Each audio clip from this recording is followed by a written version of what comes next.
Hello everyone. Our topic for the presentation is health promotion on diabetes mellitus among Aboriginals and Torres Strait Islander in remote areas. Before starting our presentation, we would like to acknowledge and respect the Australian Aboriginal community and their culture as the traditional owner of this land. Diabetes is one of the major factors causing death in Australian population, especially in Aboriginal and Torres Strait Islander people. Our group will further expand on this issue. My name is Faye and I would like to introduce you to my group member. I will be presenting the introduction to the topic diabetes mellitus among Aboriginal and Torres Strait Islanders in remote area. Queen will identify the link between culture and Aboriginal and Torres Strait Islander health. Manu will elaborate on impact and implications on health and culture.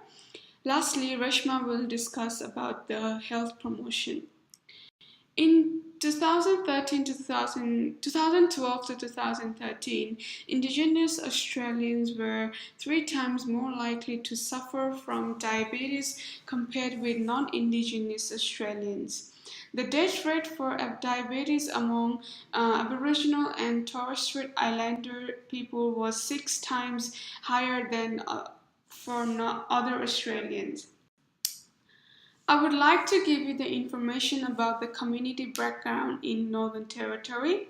There is approximately 30% of Indigenous people living in Northern Territory, which is the highest percent in comparison to other parts of Australia. About 12% of Aboriginal and Torres Strait Islander people living in Northern Territory had diabetes. The health services available in Northern Territory remote areas are Public Teaching Hospital Darwin in Alice Springs and a small public hospital in Nochunbui, Catherine and Tennant Creek. The access to hospital and doctor is inconvenient for many communities.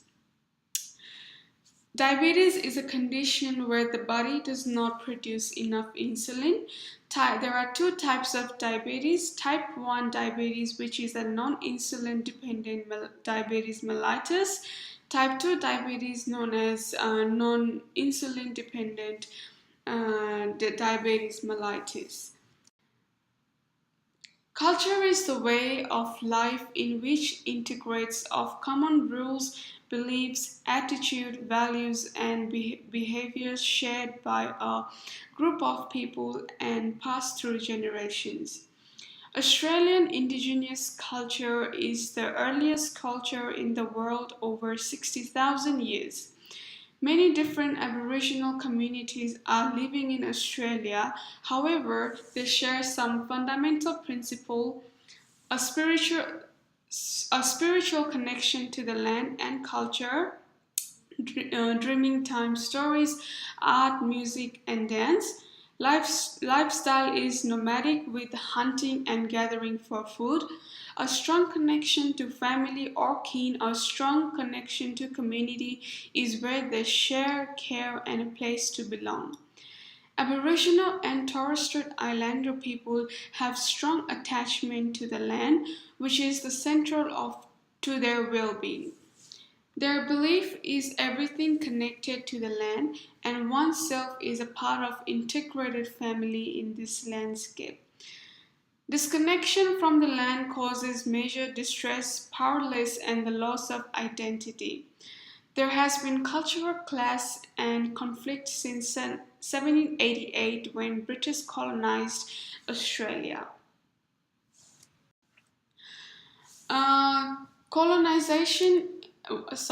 Why cultural factor impact on Aboriginal and Torres Strait Islander well-being? Colonization and dislocation continue to impact on Aboriginal health, such as limiting access to natural medicine and traditional foods. Modern policies restrict on hunting and fishing practices. Also, introduction to Western food and sedentary lifestyle contributes to prevalence of diabetes in Aboriginal communities. Lack of cultural understanding by health professionals, therefore, they do not truly understand Aboriginal culture. It leads to stereotype and prejudice by non-Aboriginal clinicians and mistrust the system by the patient. Culture clash when Australia was colonized. Aboriginal society were shocked because they suddenly had to accommodate to a group sharing their land but with a different way of living, belief, and social culture structure, whereas British colonists imposed the system and forced Aboriginal beliefs and values. Learning to understand and self-manage diabetes that Aboriginal patients find difficult to control with their lifestyle change, such as managing medications, regularly measuring blood glucose level, having routinely checkup, and following the strict diet plan. As a result of cultural impact on Aboriginal and Torres Strait Islander health, the report shows there is 23% of Aboriginal adults with diabetes in very remote area and only 8% in major cities. It explains the number of Aboriginal adults living in remote region is almost 3 times higher rate of diabetes than who live in inner cities. In in various age groups, the proportion of adults with diabetes is mostly 3 times higher in Aboriginal and Torres Strait Islander than non-Aboriginal and Torres Strait Islander.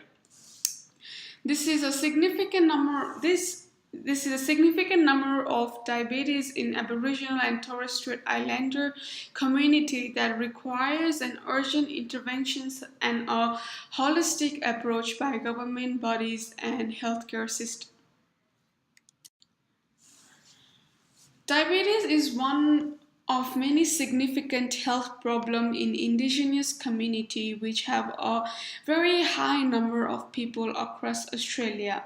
Type 2 diabetes being the main concern.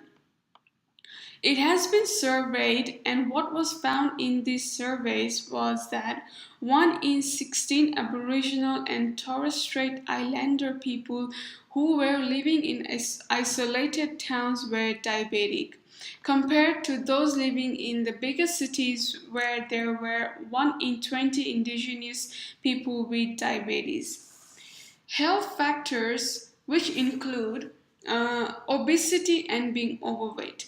Aboriginal and Torres Strait Islander people who were considered obese were around 5 times more likely to have diabetes than those who were of normal weight or underaged over 18 years and over.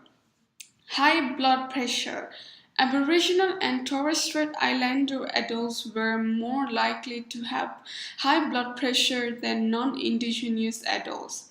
Other health factors include smoking, high cholesterol, poor diet, diabetes in pregnancy. Being hospitalized. Hospitalization of Aboriginal and Torres Strait Islander people in remote and very remote areas are higher than those living in urban areas. Complication of diabetes leads to more serious problems that involve disease in the kidney, eyes, nerves, and heart, but not constricted to just those diseases. Having depression and anxiety, which can cause problem in oneself, the family and community. Mortality rate. Diabetes is an alarmingly high cause of death for many Aboriginal and Torres Strait Islander people. In Queensland, Western Australia, Northern Territory, and South Australia between 1999 to 2003, statistics shows that Aboriginal and Torres Strait Islander men who died from diabetes or diabetes-related illness were 7.5 times more than non-Indigenous and Aboriginal and Torres Strait Islander women were 10 times a half more recurrent than non-Indigenous women.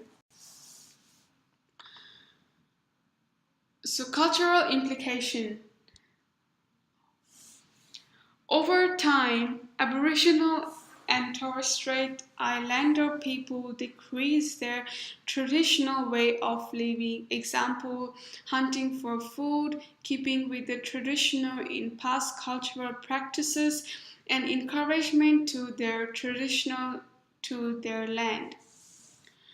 With the arrival of European, a dramatic way of living changed, and Aboriginal and Torres Strait Islander people's low physical activity and very low standard of nutrition intake saw a development on diabetes in Aboriginal and Torres Strait Islander people. Health promotion. What is health promotion? Health promotion enables people to increase control over and to improve their health.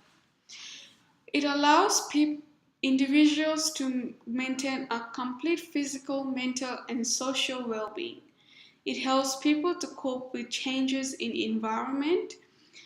If an individual is suffering from any health issues, health promotion comes in place and provides information and educates on how to manage and cope with that disease.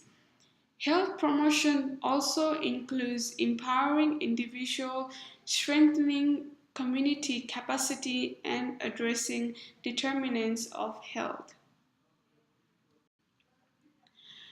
Why is health promotion important?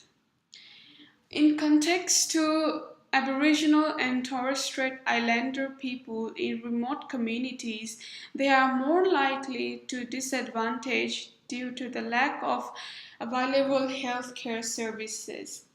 This lack of health services can contribute to the higher rates of mortality among Aboriginal and Torres Strait Islander people in rural and remote communities. Hence, health promotion is important to reduce the mortality rate in remote areas. Aboriginal people experience a high level of type 2 diabetes, hence promoting healthy actions such as educating people on how to use insulin and the importance on changing their diet can be very crucial. Hospitalization rates for Aboriginal and Torres Strait Islander people were highest in remote areas. So, health promotion can play a vital role in reducing the rates of hospitalization in people by informing them about the early detection of diabetes, educating them about the lifestyle modification. Mothers who have diabetes during pregnancy are more likely to experience adverse effects during labor and delivery. Health promotion could support mothers with diabetes by advising them to see their doctors often, uh, avoiding any use of alcohol, smoking, and taking drugs, and maintaining a healthy eating lifestyle.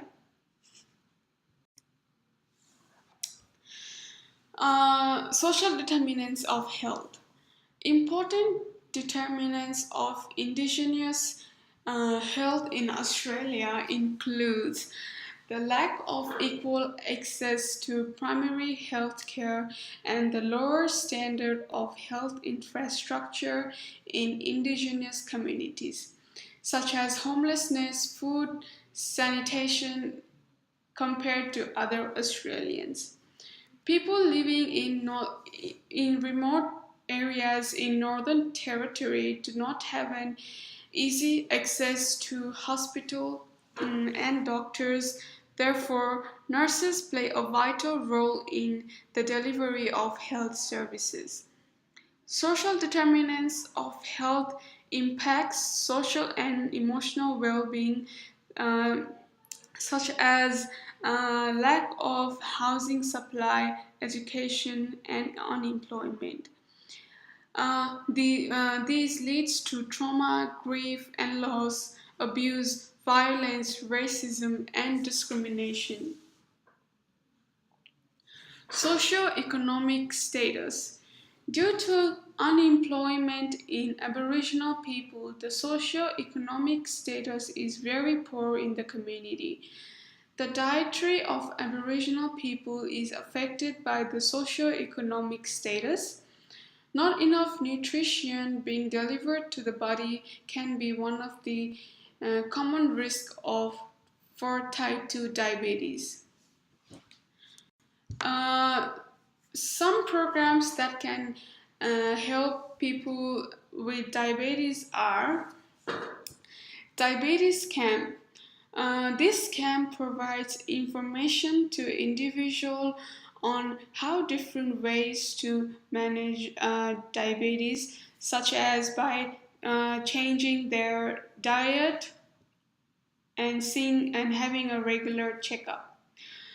Better Living Diabetes Program. This program focuses especially on Aboriginal people who are non-insulin dependent diabetic. This project is specially for people who can manage their own chronic illness. Another one is Check Today, See Tomorrow. This program is developed to raise awareness for Aboriginal people to get regular check-up since diabetes can lead to vision loss and blindness. Road to Good Health. This project aims to help people make lifestyle changes to reduce the risk of developing type 2 diabetes.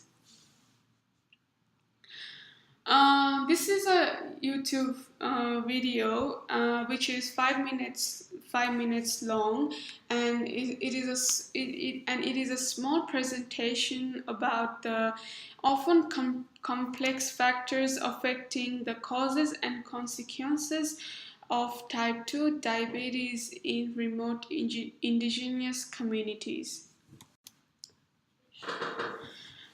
Nurses' responsibility. As a health professionals, we must look beyond individual attributes of Indigenous Australian to gain a better understanding and to gain more information on why there is such high rates of people suffering from diabetic in Aboriginal communities. While looking after indigenous people, we need to respect and show sensitivity towards the care given to individuals. While having the register gown on, once we stepped into our work zone, we need to put our beliefs and cultures aside and accept the Aboriginal culture and their understanding and their way of living. Also, when calling an elderly Aboriginal patient as a cultural understanding, I will refer them to as uncle and auntie. And yeah, that comes to an end of our presentation.